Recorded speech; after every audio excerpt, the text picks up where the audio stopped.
성도를 위한 PT 여섯 번째, 가나안 정복.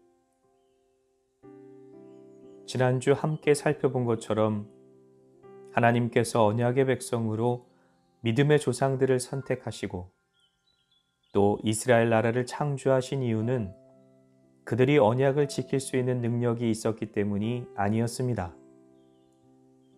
하나님과 사람 사이의 언약이 이루어진 역사를 살펴보면서 사람은 연약하고 무능력하여 날마다 넘어지고 실패할 수밖에 없기에 오직 하나님의 신실하심과 은혜를 절대적으로 의존해야 한다는 사실을 깨닫게 되었습니다.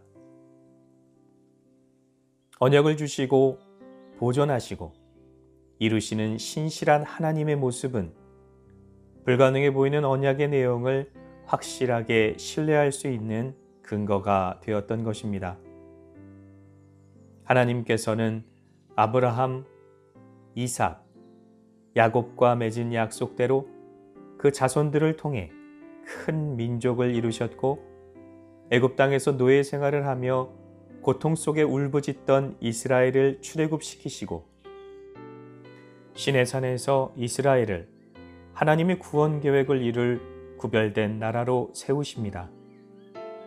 이제 약속의 땅인 가나안은 하나님과 하나님의 백성이 함께하였던 에덴 동산처럼 이스라엘을 통해 회복될 것이며 하나님께서 임재하시는 성소가 되어 세상의 중심에 세워질 것이었습니다. 그러나 하나님께서 약속하신 땅에 들어가는 과정은 결코 순탄하지 못했습니다. 가나안을 먼저 차지하고 있었던 가나안 사람들의 저항도 문제였지만 하나님과 함께 수행하는 전쟁에 임하는 이스라엘 백성의 굳은 마음도 문제가 되었던 것입니다. 하나님께서는 애굽에서 큰 민족을 이룬 이스라엘 백성을 출애굽시키시고 이제 하나님의 군대로 세우셔서 가나안을 정복해 나가도록 사명을 주셨습니다. 또한 그 모든 과정을 통하여 하나님께서 참된 용사이시며 모든 전쟁은 하나님께 속한 것이라는 사실을 끊임없이 그의 백성들에게 가르쳐 주셨습니다. 그렇게 하나님의 군대로 당당하게 세상의 중심에 서서 하나님께 속한 전쟁을 수행해야 하는 하나님의 백성들은 이미 약속된 거룩한 승리를 쟁취하기 위하여 오직 하나님께 믿음으로 충성을 다해야 했던 것입니다. 왜냐하면 하나님께서는 하나님의 백성들로 하여금 전쟁을 치르게 하실 뿐만 아니라 그들과 함께 싸우시며 결국엔 승리를 주실 참된 용사이시기 때문입니다.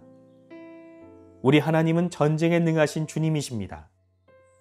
그의 군사로 세워진 백성들은 마땅히 전쟁의 용사이시고 모든 전쟁을 이끄시는 대장 되시는 하나님을 전적으로 의지하며 선한 싸움을 싸워 나가야 했던 것입니다.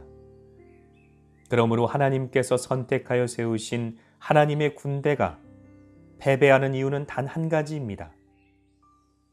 바로 모든 전쟁은 하나님께 속한 것이고 모든 전쟁에 능하신 하나님께서 용사가 되셔서 우리와 함께 싸워주신다는 사실을 망각할 때 말입니다. 하나님과 그의 언약에 대한 이러한 망각은 모든 전쟁의 패배의 원인이 되었을 뿐만 아니라 적의 공격을 통해 하나님의 백성을 심판하시는 원인이 되기도 하였던 것입니다. 사실 이 모든 내용들은 복음을 전쟁이라는 주제로 이해할 수 있는 큰 그림을 우리에게 줍니다. 예수님의 죽으심과 부활로 사망과 정사와 권세를 이기셔서 결국 역사 속에 끊임없이 반복되었던 어둠의 세력과의 전쟁에 대한 완전한 승리를 얻게 된 사실 말입니다.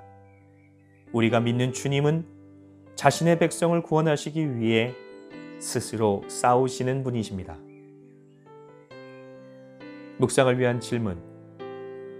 하나님께서는 왜 이스라엘 백성들을 전쟁을 수행하는 군대로 세우십니까?